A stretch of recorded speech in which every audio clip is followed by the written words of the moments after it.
आज भारतीय जनता पार्टी के राज्यसभा सांसद किरण चौधरी झज्जर शहर के आरनगर स्थित कारगिल शहीद धर्मवीर सिंह के निवास स्थान पर पहुंची और इस अवसर पर बीजेपी कार्यकर्ताओं और शहीद के परिवार ने उनका जोरदार स्वागत किया। ये यात्रा कारगिल शहीद धर्मवीर की 26वीं पुण्यतिथि के उपलक्ष्य में आयोजित की गई थी।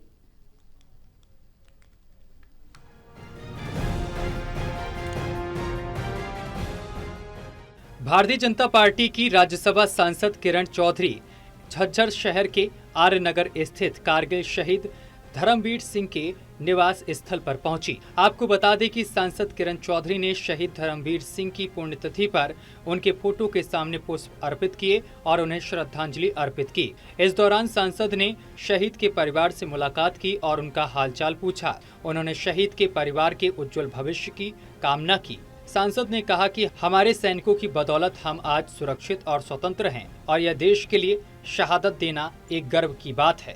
किरण चौधरी ने इस अवसर पर अपनी भावनाओं को व्यक्त करते हुए कहा कि मैं एक फौजी की बेटी हूं और मैं पूरी तरह से समझ सकती हूं कि हमारे सैनिकों की शहादत कितनी बड़ी है।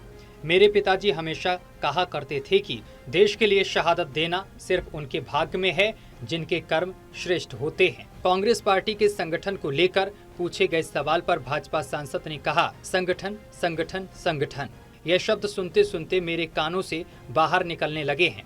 जब मैं कांग्रेस में थी तो वहाँ कोई संगठन नहीं था। 15 साल से कोई संगठन नहीं बना और अब ये कहते हैं कि संगठन बना रहे हैं। अगर संगठन बन भी गया तो इससे कोई फर्क नहीं पड़ेगा, क्योंकि फिर लोग हुड्डा साहब के कपड़े फाड़ेंगे जिन्होंने हर किसी को लारे लपे दे रखे हैं। संगठन संगठन संगठन संगठन मेरे काम से बाहर निकल रहा है। सुन सुन कर इनका संगठन, ये संगठन भाई, जब मैं वहाँ थी 15 साल तो तब नहीं बना।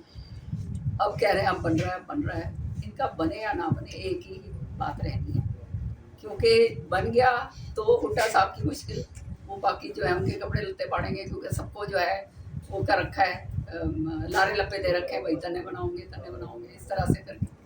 तो जो बन गए वो उनके लिए, वो जो है उनके लिए मुश्किल, जो नहीं बने वो उनके लिए मुश्किल। ये हालात जो हैं इन्होंने बाबू बेटा ने पैदा कर दिए।